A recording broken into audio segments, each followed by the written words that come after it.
that takes those guys 2 days. In the meantime, Pat and I are doing props. Some of the shareholders and business people are doing whatever unholy kind of business stuff we have to take care of. Yeah, sometimes dealing with those Hollywood types. Then day number 5, we go through a little rehearsal business up here. Start with just set in the morning. Kind of use our own cameraman, our own house camera. We just make a videotape which we send to our makeup person and our regular special shooter for the shoot. Then he's got an idea of what kind of format we're using. He can think about lighting the night before. He thinks about the shot, so it's not a complete surprise to him when we walk through the next morning. Complicated setups go the night before, so when we walk in, if it's a really big, elaborate business, it's already up and running.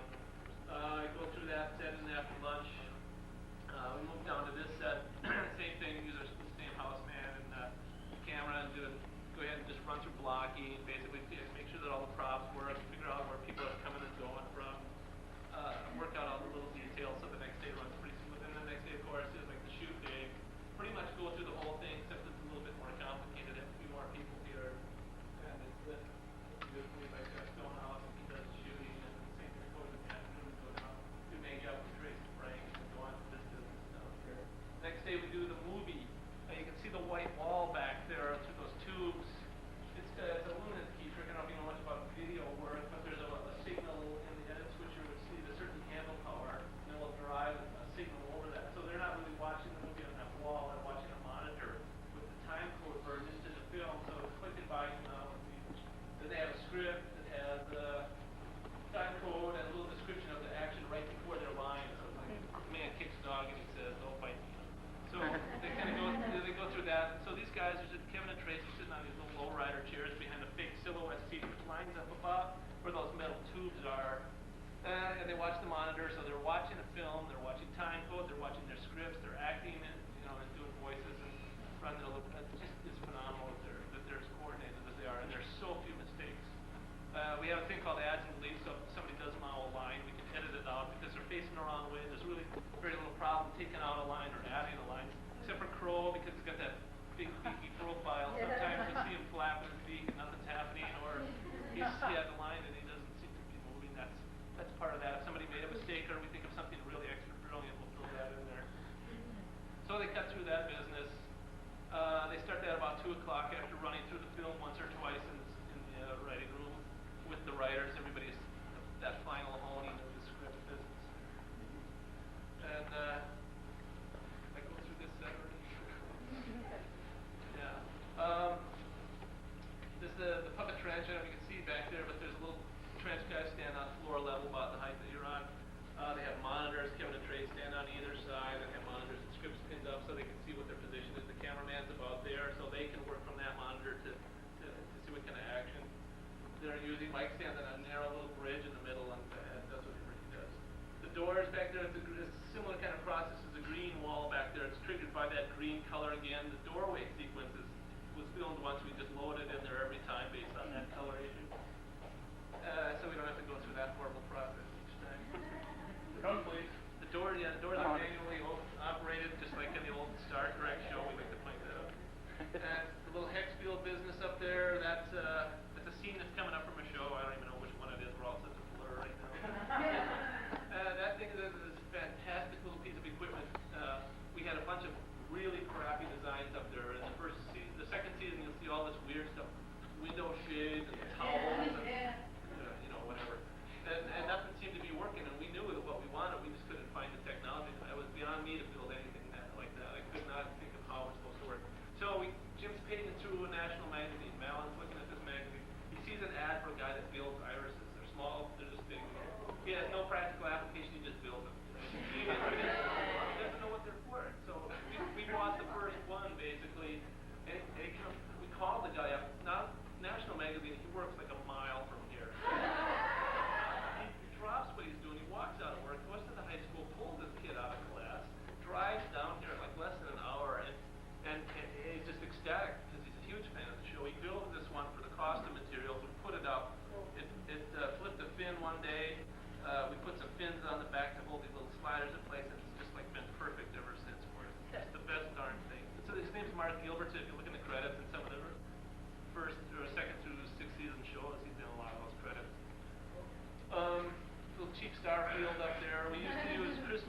but the whole thing of one ball burning out, you lose an entire constellation. It's too unreliable, so we went through this tinfoil tape, basically, do that on both sides. We have a star field back there that we use for exterior shots.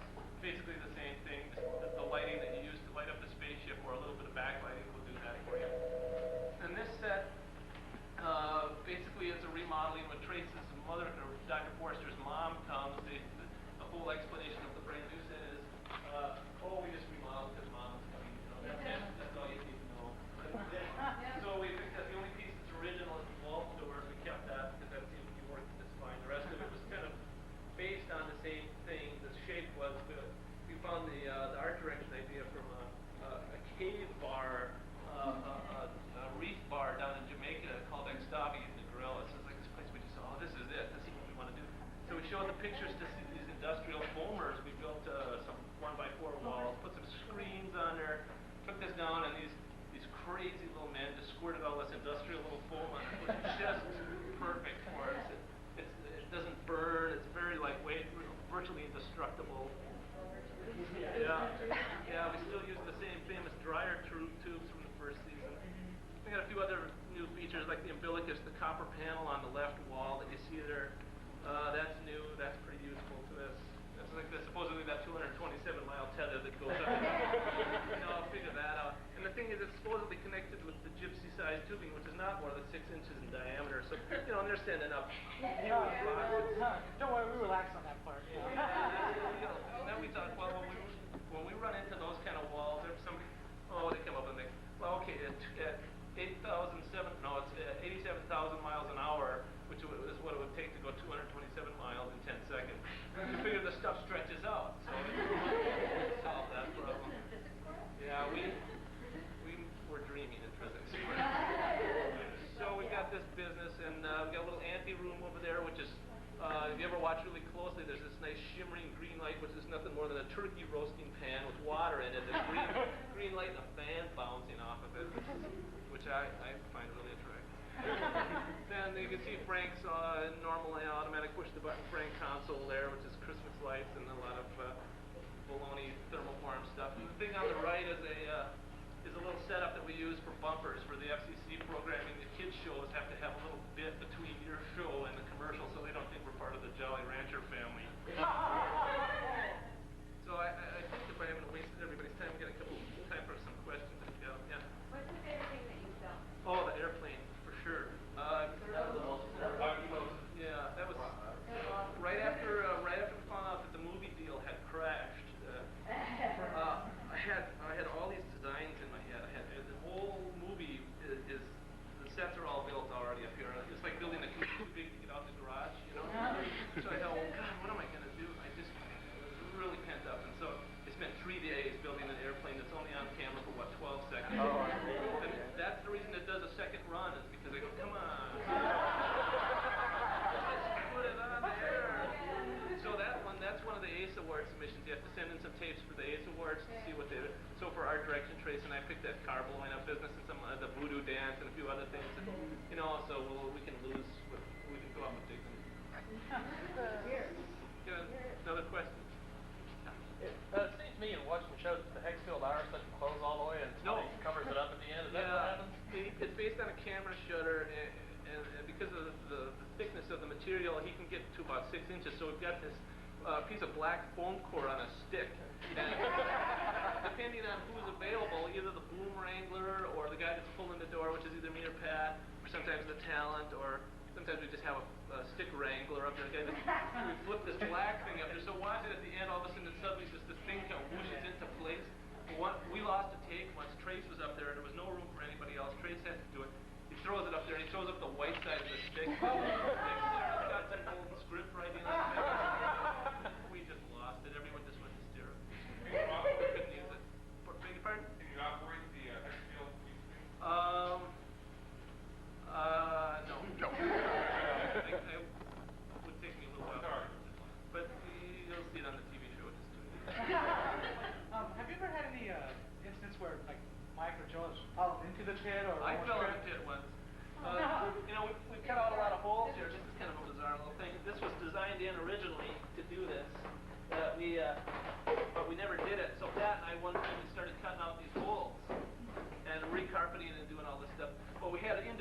triangles here so that people could pop up and puppeteer from places and yet keep the positioning. Well, one of these triangles, I think it was this one or this one, didn't have any kind of brace and just slid forward. I dropped through, and I had a tom in my hands, and what flashed through my mind was, don't break that thing. Who needs my other leg? I got two. But think of the puppets. We got two toms. Both of them are in the down at the theater. We use them. We have like a stand-up white tom. We have also about 30 different tom servals in varying degrees of decay.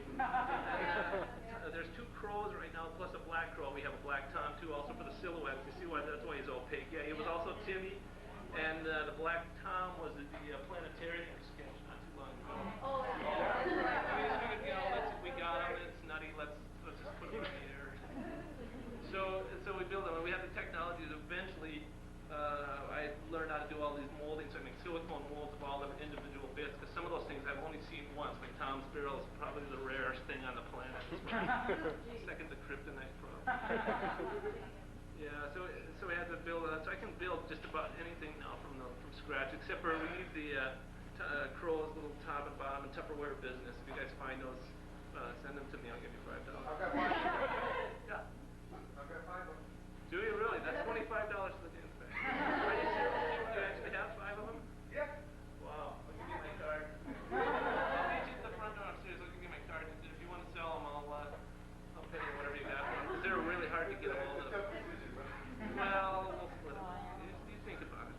Okay. Name your price and then we'll talk it out. Did you build and take the door segments here? Beg your pardon? Did you build and film the... Yeah, it was this frightening Chinese dragon that went from that far corner of the set all the way to this corner. Then we had the camera on a little rod to shove it through. Okay, we had 17 different people operating doors. It was just like we got one good take. That's why we had, so we reversed it to get that. So you see the cockroach running both ways, and the bubbles. That's why they go up and stuff like that.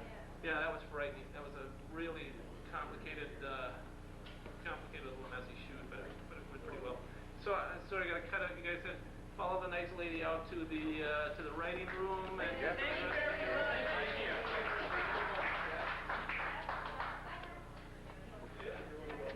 Hello? What we done to the end? So they kick us out of the door?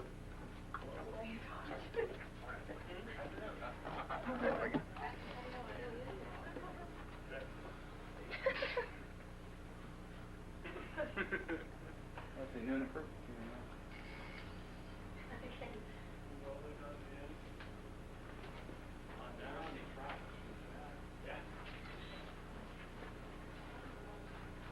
Loser sketch, oh no. I can get any of that.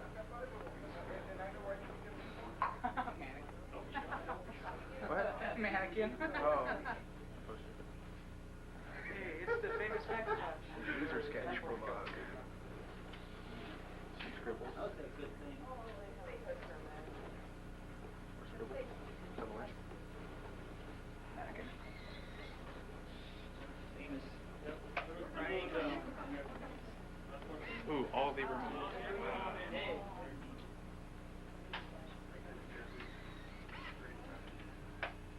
We're in awe. Movie description. Oh, yeah. Let those randomly scattered. Everybody got their remote. Remote-orama. Just whatever. We'll push our way out. You're all over yourself. You sure can. No. Can't see that script very well. A 2SI. Everybody. Hey there. Afternoon. Hi. Welcome to the writing room of Mystery Science Theater 3000. Essentially, where the first 3 days of the show cycle are spent writing the movie and the host segments. The writing cycle pretty well happens exactly the way you'd imagine by looking at the setup here. One person mans the computer. Everybody else crashes in the couches, and there's about 5, 6 remote controls there that they have in their hands. Throw the movie up on the big screen with the time counter down in the lower right-hand corner, and they just start shouting jokes. And They stop to note the time and then type it into the computer. They'll throw the lines out sometimes on the first try. They'll be fine. Sometimes they banter them about and hone them down a little bit, refine them, and then enter them into the computer there. And they watch the movie 8 hours, 2 days. So it's 350 man-hours of time spent with those movies. And then also during that time, they're brainstorming and throwing ideas out for the host segments. And then as those segment ideas are honed down, they break into smaller groups to look at them. And then generally one person writes the host segment and then brings it before the group the next day. And they whittle it down and edit it and do what they need to do to massage it. And then all of the extra music that you hear and all the original songs on the show are written by Mike Nelson and Kevin Murphy. And so essentially that's it. Just 3 solid days of living in here. Fun. Great poster. Does anyone ever send their movies voluntarily and say, here, do this? Or is it... Not that I know of. I'm not sure. Clearance I don't problem. work on in the company here. So basically it's through a service. The channel that they get a list of titles and then they get the videos and they watch little bits of them, decide what movies they think would be good, and then watch them all the way through. And, So they have discarded movies that they feel they're not... Oh sure, yeah. I mean they see a lot more stuff than they use. Does Frank screen them all? Frank screens them. Yes, he watches them all the way through. Oh. There's a job. Yes, that's basically the way they do it. But yeah, it's an endless supply. This show could go on for 50 years.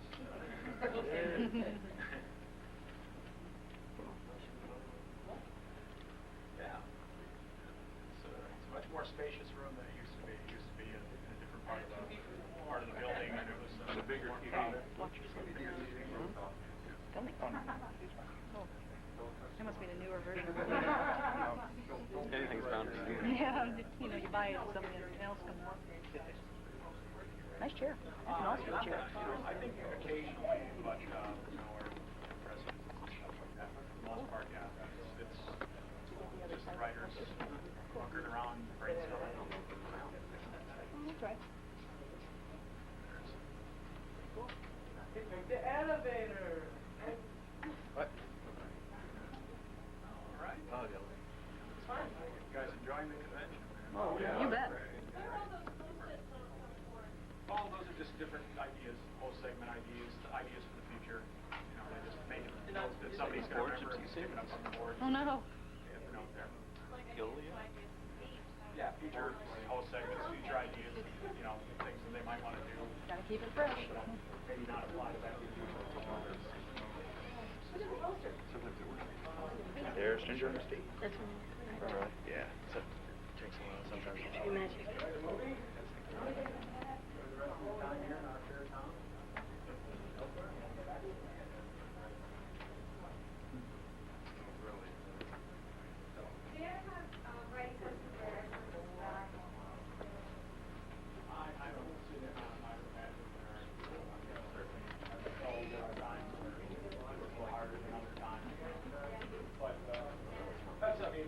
They're more and more writers than ever for the years.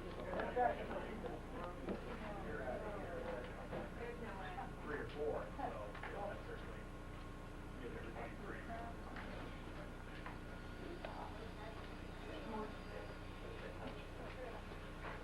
Okay, now they kick us out the front door. Yep.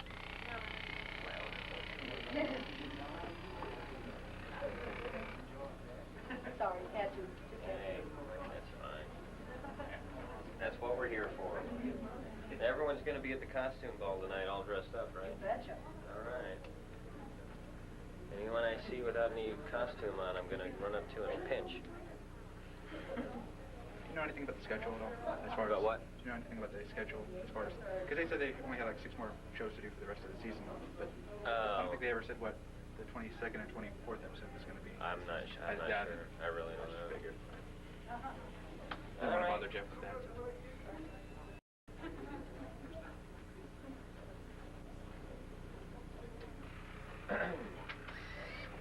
That's probably not going to turn out. Yeah. Flash. Just head short for That's that. okay. Reflected. Oh, wow, look at this.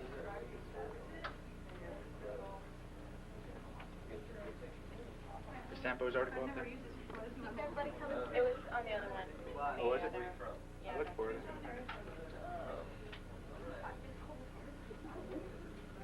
We're on our way out.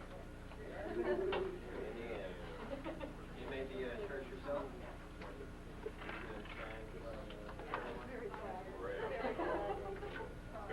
Lost your space.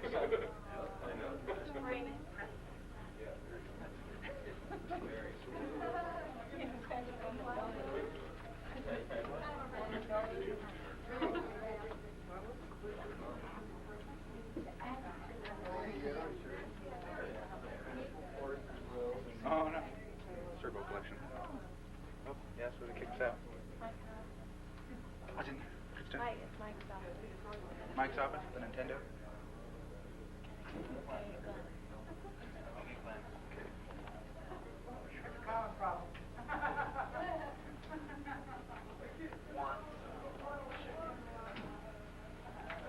This is so cool. The, Is that from the hour, I guess? hallway. All the shareholders' offices are down. The shareholders sit in front of it and make fun of it. What? Sorry, change your Where is the actual prop room? The prop room is in the back of the studios, but Behind the yeah, white there's a screen. lot of machinery. No, I understand. I was just curious. Yeah, no, there's a whole nother wing. Jeff said he's going to give me his card for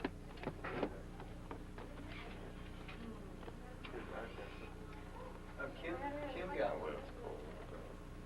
Kim Brando, BGB. GBB one. Oh my God. Yours. You may want to just get The door number 6 is falling apart there. call them up for it.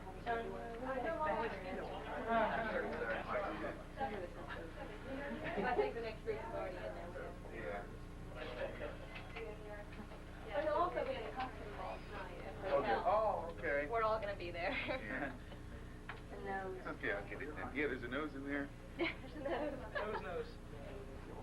No. So get the little guys in the slides. Yeah, that's what I did. I'll try. Probably will never know. I'm sorry. I wanted to. Oh, You evil thing. I just wanted to stick my face in the. Oh, you're...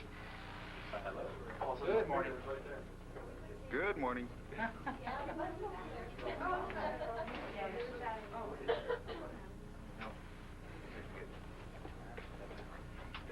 Sneaky about it.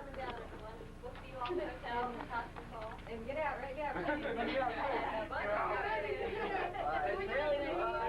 What you do. Oh, no.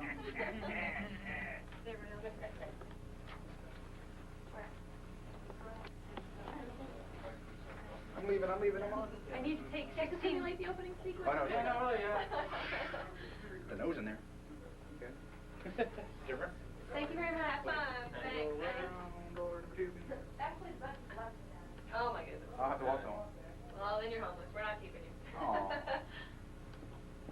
All right. Bye. Bye. Bye. Thank you. How about it, Lawrence? There's the BC Center. Ooh, right next door. Let me get the glasses on the bus.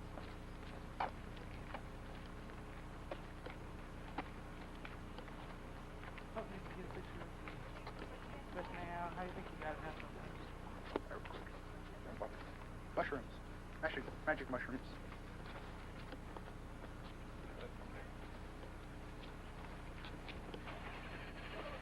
You ready? Got it. You want to do one of us? Sure, yeah. You're the card show. Hello. Good morning. Afternoon, actually. It is tomorrow. It is. Great day. Thank you. And do your Trace impersonation. Say there's some tape on it. Aww. Fine. It's fun. Oh, we have fun. Say goodbye, best friend. Goodbye.